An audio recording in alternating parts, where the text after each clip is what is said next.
I'm going to get off of those subjects. We've probably beat them up long enough now. We've got some sound bites that I want to, and I want my ace technician to get on and listen to make sure these sound bites are coming across good. But one of the things we announced was going to be on the show today, and we really encourage you. I don't do it enough because I get involved in what I'm talking about and I forget.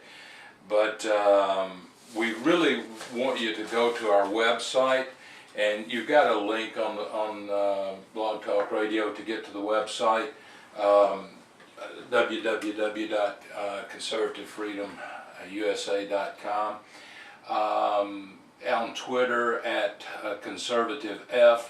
On YouTube, it's youtube.com/conservative for the number 4 all USA, and then you're already on Blog Talk Radio. But if you happen to be listening to a rebroadcast somewhere on the net, it's blogtalkradio.com /conservative freedom. I like to talk about a lot of different things. I'm so hot about this tax bill that I got sidetracked in my angst about it. But one of the things we're going to try to talk about today were the top 10 economic myths of 2010, and we're going to try to do that tomorrow. I'm not sure if we need to go ahead and do our announcing and posting somewhere. But tomorrow we're going to talk about these myths. It's going to take a little time to go through because we're going to do more than just announce them. We're going to announce them and we're going to talk about them because I think these myths are pretty interesting. It's when you start looking at the things that are happening in this country and the lies that are being perpetrated on us, and then you start reading the facts. I think that I think it's very, very interesting. One thing that I'm going to play more than once that I want to play right now because I think my producer here wants me to do this one because he just on one of the computer systems made it really big. Is a video, an audio. It's a video posted on my website, and I've got the audio soundbite to it because one of the things I'm really concerned about is the media in this country. I can't begin to tell you. I guess if you listen to my first live show, you'll know exactly how bad I hate the liberal media because they don't report news anymore, and how bad I hated the FCC to try to start talking about, and Reverend Sharpton to start talking about putting a guy who gives you facts like Glenn Beck or Bill O'Reilly or Sean Hannity or Fox News or any. I could give you I read 50 websites every day that if it's right, it's right. The Tax Foundation, the Heritage Foundation, the Cato Institute, Brookings, all these people, they give us information.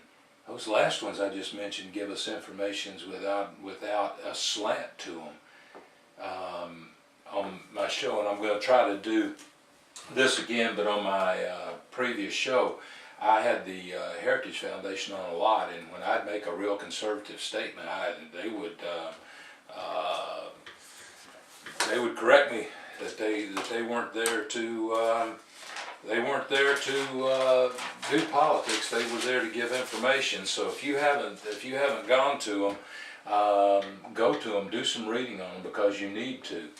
But I think because of that liberal media, we've got to listen to things, and this one is one that when you understand the socialist mind and you understand what they're trying to do. You had a radical bunch called the Underground, the Weathermen in the 60s, there was another group that realized that blowing things up like Bill Ayers and his bunch did may not be the way to do it. This bunch, and I forgot their name, we're going to be talking about them one day, but they felt like that what you had to do was you had to get inside the system, particularly inside the media. And once you took over the media and you got out in front of the general public, because when I was growing up, ABC, CBS, NBC, if you didn't listen to them, you didn't know what was going on.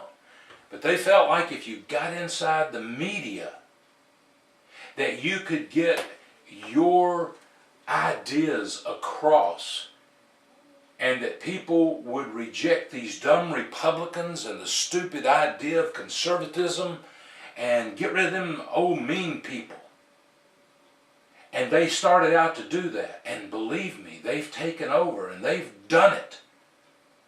This liberal media, tomorrow when we go over these 10 myths, and I've got quite a few myths that are posted in the articles section of our website.